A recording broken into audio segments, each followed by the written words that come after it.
გარემოს ეროვნული სააგენტოს გარემოს დაბინძურების მონიტორინგის დეპარტამენტის უფროსმა მარინა არაბიძემ მედია ჰოლდინგ კვირას პრესკლუბში გამართულ პრესკონფერენციაზე დედაქალაქსა და ქვეყნის ზოგიერთ რაიონში არსებულ ჰაერის ტრანსსასაზღვრო დაბინძურებაზე ისაუბრა და ქვეყნის ატმოსფერული ჰაერის ხარისხი შეაფასა. Როგორც მარინა არაბიძემ განაცხადა, ყველა იმ ლოკაციაზე, სადაც ინტენსიური საგზაო მოძრაობაა, აზოტის დიოქსიდი ნორმას ცდება, განსაკუთრებით დედაქალაქში, ხოლო რუსთავში მყარი ნაწილაკების შემცველობის კლება აღინიშნება. მისი განმარტებით, დღეს ქვეყანაში ნახშირბადის მონოქსიდი, ოზონი, გოგირდის დიოქსიდი არანაირ გამოწვევას არ წარმოადგენს, ისინი ყოველთვის თითქმის ნორმის ფარგლებშია.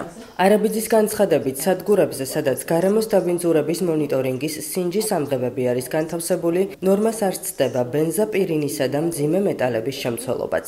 მარინა არაბიძემ ქვეყანაში ჰაერის დაბინძურების ზოგადი სურათი შეაფასა და აღნიშნა, რომ ჰაერის დაბინძურება განსაკუთრებით მაღალია იქ, სადაც ტრანსპორტის ინტენსიური მოძრაობაა.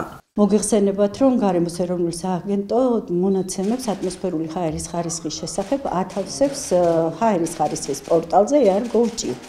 და ტრანსსასაზღვრო დაბინძურების შემთხვევაში სწორედ ამ პორტალზე შეგიძლიათ იხილოთ ხოლმე განცხადება, როდესაც ჩვენ ვამბობთ, რომ ატმოსფერულ ჰაერში მომატებულია მყარი ნაწილაკების PM2.5 და PM10-ის შემცველობა, რაც ტრანსსასაზღვრო დაბინძურებას უკავშირდება.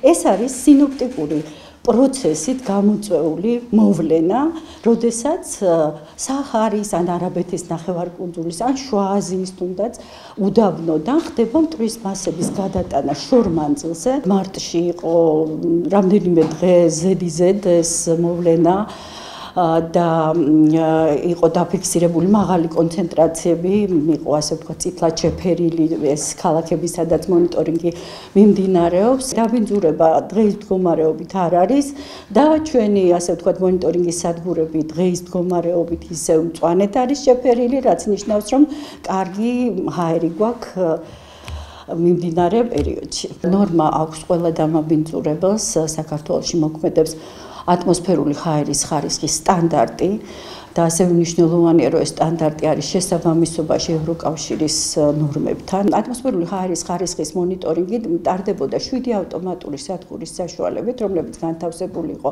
დედაქალაქში, რუსთავში, ბათუმსა და ქუთაისში და პორტალზე ჯერჯერობით თქვენ ამ მონაცემებს ხედავთ, თუმცა გასულ წელს უკვე შეიძლება ამაზე გავრცელდა ინფორმაცია და ყველა მიცით, შვედეთის მთავრობის მხარდაჭერილი პროექტის გადავარჩინოთ ბუნება საქართველოს ფარგლებში შეძენილი იქნა კიდე 8 ახალი სადგური და 1 მობილური სადგური. აღსანიშნავია, რომ ეს სადგურები განთავსდა თბილისში, ქუთაისში, ბათუმში და რუსთავში, მაგრამ ასევე დაგვემატა სადგურები ახალციხეში, მესტიაში, ასევე ზუგდიდში და თელავში. იმ ადგილებზე, სადაც გვაქვს ინტენსიური მოძრაობა, არის გადაჭარბება აზოტის დიოქსიდის ნორმაზე გადაჭარბება.